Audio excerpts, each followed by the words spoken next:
के हो बिहान बिहान पुरै घर सफा गरेर गएको छ त गुड मर्निङ सफाइ छ त प्रायः हाम्रो मैले हिजो सफा गरेको अनि भुलेको छिट्टै बुझ्दैन है मैले सफा गरेको त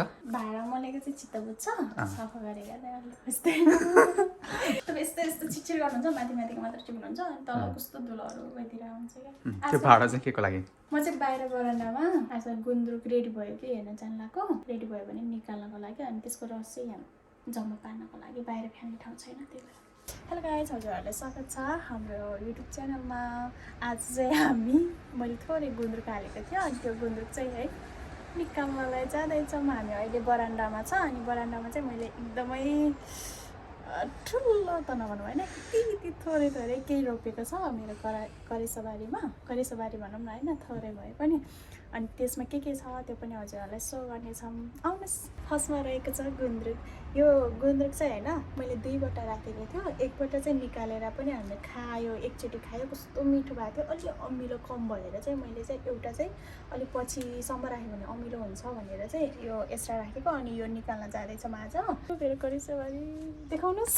मलाई चाहिँ लसुन र धनियाँ एकदमै मनपर्ने भएकोले है अनि यहाँ चाहिँ जापानमा चाहिँ लसुनको पात चाहिँ किन्न पाउँदैन अनि धनियाँ चाहिँ पाउँछ तर थोरै हुन्छ कि है थोरै हुन्छ अनि त्यही भएर मैले चाहिँ आफैले अब अलिकति के भन्छ यसको बिउ ल्याएर छरेको यो चाहिँ लसुन र धनियाँ छ यहाँ चाहिँ मिक्स गरेको लसुन चाहिँ कस्तो राम्रो भएको थियो हामीले टिपी खाएर अहिले चाहिँ यस्तो यो छोटो बनाएको छ अझै पनि पलाउँदैछ फेरि खाना हुन्छ होला अनि धनियाँ नि कस्तो राम्रो भएको छ कहिलेकाहीँ खाइन्छ है हालेर अनि त्यसपछि यो सबैभन्दा पहिला लगाएको लसुन है मैले फर्स्टले अनि त्यसपछि सेकेन्डमा लगाएको चाहिँ यो त्यो भएर चाहिँ हजुरहरूले देख्न सक्नुहुन्छ मैले चाहिँ आफ्नै घरको होबाट यो चाहिँ चुहिएकोले यसलाई सदुपयोग गरेर चाहिँ यसरी माटो हालेर लसुन रोपेको छ यस्तो राम्रो भएको छ यो पनि अनि यहाँभित्र पनि अलिअलि धनियाँ छ है धनियाँ र लसुन चाहिँ मेरो फेभरेट हो यो धनियाँ र लसुन त्यही भएर मैले धनियाँ है हेर्नु न एकै दिनमा गरेको हो कि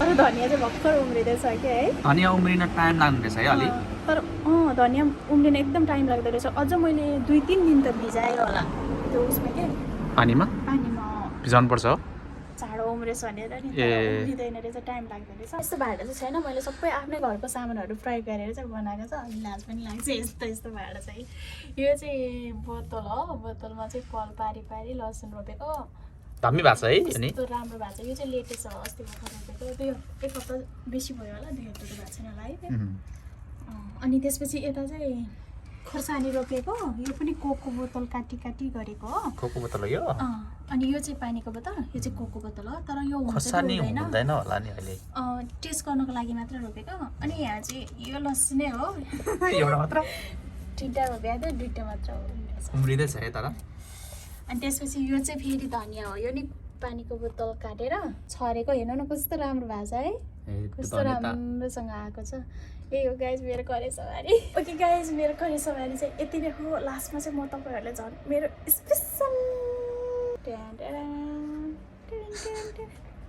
स्पेसल त के भनौँ सबसे राम्रो भएको यही त हो यो नि कोको बोतल काटेर अनि बिचमा सानो पलहरू पारेर रोपेको हेर्नुहोस् त कति दामी भएको छ है दामी भएको छ नि खाने बेला भएछ त अब खानुपर्छ यार यो अब खाने हेर्नु नि यहाँ मैले केही नै हालेको छैन पानी मात्र हाल्ने हो त्यही जतिखेर त्यो माटो हाल्यो अनि रोप्यो त्यसपछि पानी थोरै पानी हाल्यो मैले चाहिँ अनि यहाँ पानी जम्छ भनेर पनि यहाँ मुनि पनि पल पारेको छ क्या हजुरहरूलाई नि रोप्न मन छ भने यसै गरी रोप्दा एकदमै राम्रो हुने रहेछ है अनि भाडा पनि चाहिएन आफ्नै घरको कोको बोतल अलिकति माटो भयो अनि यहाँ जराहरू नि हेर्नु कस्तो राम्रो देखियो है बाहिरबाट खतरा देखाएको छैन हो देखिरहेछ यही हो गाइज मेरो स्पेसल लसुनको मेरो करेसाबारी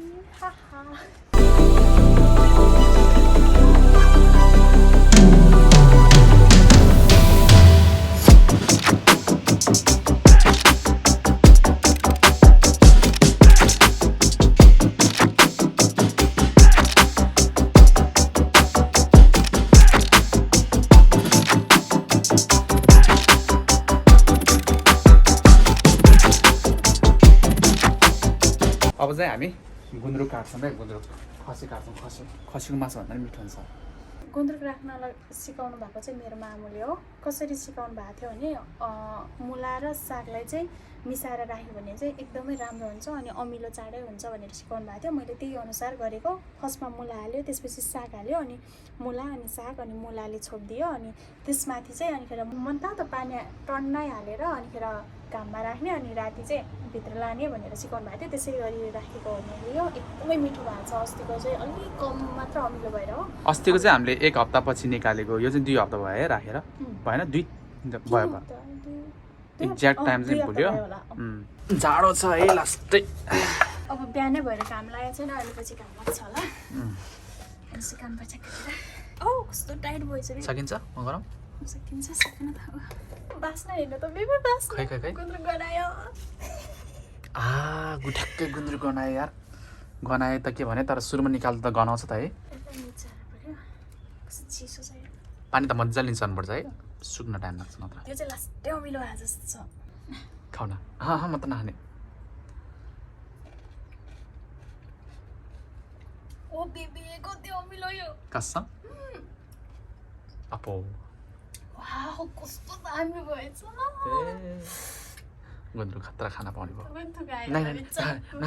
नहाने प्लिज, म त नहाने। नहाने के हुँदै के कस्तो मिठो छ। त्यसले मिठोको कुरा होइन कि। त्यो निलिरहेछ।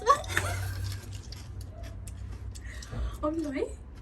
अमिलो चाहिँ दामी भएछ। मिठो मिठो मिठो। यो मैले गुन्द्रुक राख्नुको रिजन चाहिँ के हो भन्दाखेरि अब यहाँ चाहिँ गुन्द्रुक नपाउने होइन, पाउँछ।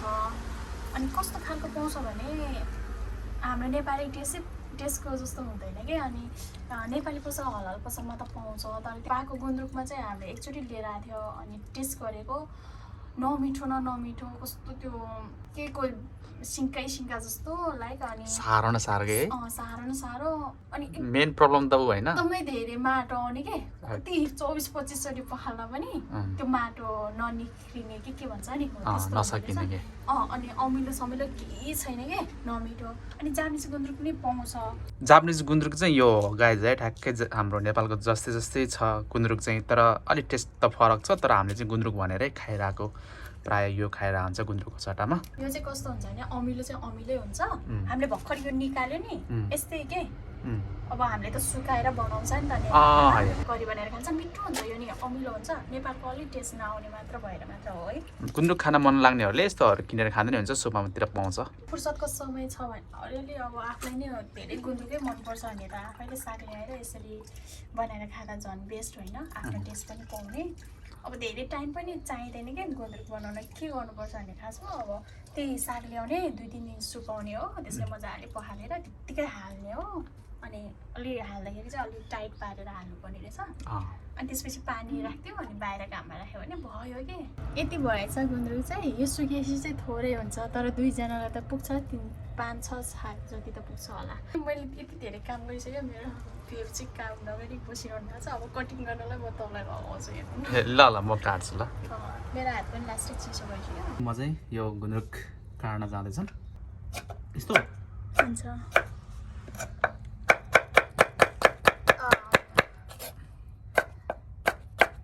के गर्छ यो विदेशीहरूले भन्छ होला है, वरिपरिको त्यो रुममा बस्ने जापानिजहरूले। आफूसँग जे छैन नि त्यो चाहिँ एकदमै खान मन लाग्दो रहेछ क्या है। तर जहाँ इच्छा त्यहाँ उपाय भइहाल्दो रहेछ। बनाएपछि त किन नहुने रहेछ त है। हुन्छ त, सिप चाहिन्छ कि त्यो पनि। अनि प्लस सिग्ने रहर पनि चाहियो फेरि। अब नेपालबाट अब मकम भन्दा नि अब ल्याउन नमिले भएर हो क्या खासमा, नत्र त कहाँ यसरी बनाउँछ। त्यो त लङ भयो त है, लङ भयो त। छोटो चाहिँ छोटो बनाउने, 2 टुक्रा गर्ने। 2 टुक्रा त यस्तो गर्ने, यतिको लङ पार्ने क्या बेबी। सुकेपछि सानो हुँदो रहेछ। अब नेपालमा त रायोको सागको त्यो पातहरू कस्तो ठुल्ठुलो हुन्छ नि त है। कोमाचुना हो के यो चाहिँ, यसको पात ठुल्ठुलो हुँदैन नि त, अनि त्यही भएर यो थोरै हुँदो रहेछ कि। चरप चरप चरप चरप चरप चरप। वाउ भयो त। पहिला यो गुन्द्रुकहरू मामाहरूले अमिलो भयो कि भएन भनेर टेस्ट गर्दाखेरि त्यसरी के खानु भएको हो जस्तो लाग्थ्यो नि है। नखानु मामा चाहिँ भइहाल्यो होला नि भन्ने टाइपको हुन्थ्यो। तर अहिले त आफूले हालेपछि अब टेस्ट गर्नु मन लाग्दो रहेछ। अनि मिठो पनि हुँदो रहेछ क्या। हेर्नु ल म खान्छु। मलाई फेरि खान मन लाग्यो सो खानेछु चाउमिन जसरी खान्छु ल गुन्द्रुक काटेर नि सक्यो हामीले चाहिँ कटिङ गरेर चाहिँ कति 80 जति भएको छ है 80 जति भएको छ उतापट्टि मुला हो मुलाको अनि यतापट्टि चाहिँ रायोको होइन कुमाचुनाको कस्तो राम्रो भयो यति भएछ तल सुकाउँदा चाहिँ अलिक घाम लाग्दैन अनि यहाँ माथि यो एसीको फाइन हुन्छ अनि त्यहाँ माथि सुकाएको अग्लो बनाएर है बेबे ओके गाइज अघिको भिडियो चाहिँ म चाहिँ एडिट गर्दैछु आशा छ तपाईँहरूलाई यो भ्लग मन पर्नेछ मन परेमा प्लिज एक लाइक गरिदिनु होला see you next video bye bye ज्यामे